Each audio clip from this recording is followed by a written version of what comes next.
السلام عليكم ورحمة الله وبركاته. مستمرين على رد على أسئلتكم مع فضيلة الشيخ طه عبد الرؤوف.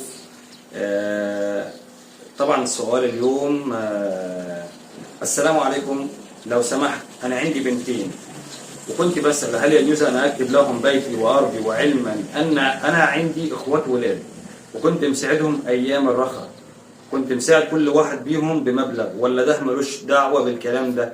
هل لو كتبت البيت لبناتي هل في ذنب عليا؟ طبعا هنا الأخ بيسأل. طبعا خلفته بنتين وما عندوش ولاد، فهو خايف بعد ما يموت إن أخوات الولاد يعني ياكلوا أخواته، يعني يحصل حاجات كتير زي ما احنا بنشوف. فهو كان بيسأل هل ينفع ان انا اكتب مثلا املاكي لعيالي وهو في حياته مثلا؟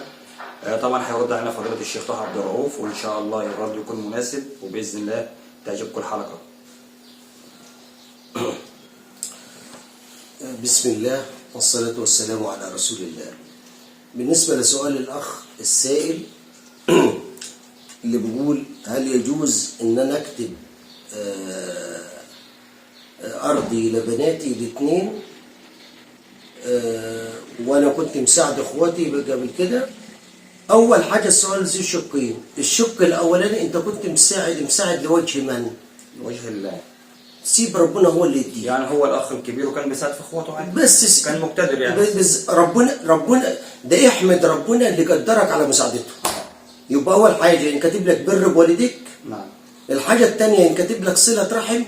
الحاجة الثالثة يجي لك البركة من الله عز وجل في البنتين دول، يطلع منهم ذرية تنفع المجتمع الإسلامي بأسره وتنفع الناس كلها، وربنا يوصلك الأجر في قبرك كما قال رب العزة إن نحن نكتب ما قدموا وأثره. ده الشق الأولاني. تحمد ربنا إن ربنا وفقك إن أنت سعادت. وهل جزاء الإحسان إلا الإحسان؟ ورب العزة قال فمن عفا وأصلح فأجره على من؟ على الله. عفيت أو ساعدت إخواتك وهتيجي تفسد بالوصية إن أنت تكتب لبناتك يبقى ما أصلحتش. فمن عفا ولم يصلح فليس أجره على الله. افهموا مني الحتة دي. فمن عفا ولم يصلح فليس له أجر عند الله، ولم يقع أجره على الله، ولكن يقع الأجر عند الله بالإصلاح. أنت لما تكتب لبناتك ما أصلحتش، أنت أفسدت، ده كمان ضيعت عليك الإحسان الأولاني وخربت الدنيا في اللي أنت عملته بعد كده. فمن عفا وأصلح فأجره على الله. وممكن اخواته برضه يبقوا ولاد حلال ما لسه بدي أكمل بقى. ويقولوا مش عايزين حاجه مثلا من عيال اخونا، دي عن طيب نفس، هم حرين. بس هل أنت تملك التقسيم بتاع المال؟ لا طبعا. من الذي يملك الوصية؟ الله. وربنا قال في سورة النساء يوصيكم الله. مش أنت تملك الوصية؟ نعم. أنت ما تقدرش تملك وصية، وأنا أقدر أملك وصية؟ الذي وصى من؟ ده ربنا اللي وصاك على عيال. الذي وصى هو الله، والذي يملك الوصية هو الله، والذي أعطاك المال هو الله. فلا تغير شرع الله ولا تعطل شرع الله ولا تغير في الشرع شيء ولا تغير في الدين شيء. التزم. وانت البنتين لهم التلتين، باقي ايه؟ التلت. ده في قاعده بتقول خراب التلت في عمار التلتين جائز شرعا.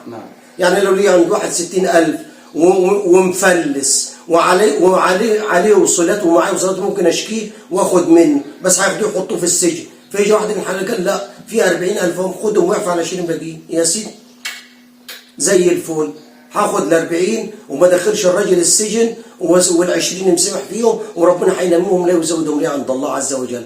خد سيب بناتك لهم شرعا التلتين واخواتك لهم التلت، وانت كسبت مودة اخواتك ومحنتهم على عيالك، بعد كده يبقى انت حافظت عليهم معنويا وماديا.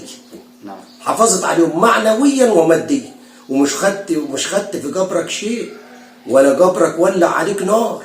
لان انت لو غيرت شرع الله عز وجل هتلاقي الدنيا خربت عليك في الجبر. والجبر اول منزل من منازل الاخره، من نجا فيه فما بعده ايسر ومن هلك فيه. كان سيدنا عثمان بن عفان اذا ذكرت الجنه والنار امامه لا يبكي، ولكن اذا ذكر القبر امامه يبكي بكاء شديدا. فسالوه لما يا ذي النورين عثمان بن عفان الذي تزوج بنتي رسول الله رقيه وام كلثوم يقول اول منزل من منازل الاخره فمن نجا فيه فما بعده ايسر. اوعى تخرب نفسك. ووصيتي لكل انسان وانا بقولها واسال الله عز وجل ان تكون خالصه لوجه الله. هذه صرخه من قلب جريح على هامش اللقاء من باب اللهم قد بلغت اللهم فشل. اوعى انت او غيرك تكتب حاجه لعيالك وانت طيب.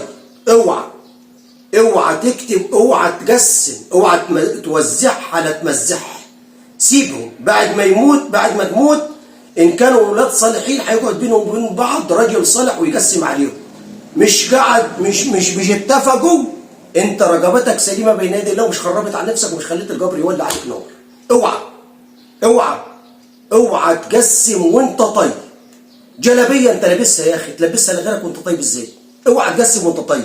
سيب الامر لله سبحانه وتعالى، وهو اللي هيوزع، هو اللي موزع وهو اللي مقسم في الشارع. ورسول الله صلى الله عليه وسلم قال لو وصيه الوارث هيقعد معهم رجل صالح ويقسم عليهم، وما تاخدش في رقبتك ذنب وسخط اخواتك عليك وعلى عيالك بعد كده، وبدل ما يدعوا لك يسخطوا عليك وانت في القبر. ما ينفعش.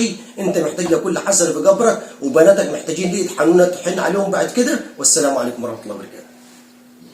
طبعا في نهايه اللقاء بنشكر فضيله الشيخ طه عبد الرؤوف طبعا عشان ما نطولش على حضراتكم، في اسئله كتيره جدا عندنا، وطبعا منتظرين اسئلتكم. لو انت عندك سؤال وعايز جواب عليه، احنا ان شاء الله في مهمتنا احنا اللي احنا نجاوب لك على السؤال بتاعك. في نهايه اللقاء بشكر فضيله الشيخ وبنشكر كل المتابعين اللي بيشاهدونا وبيتابعونا، والسلام عليكم ورحمه الله وبركاته.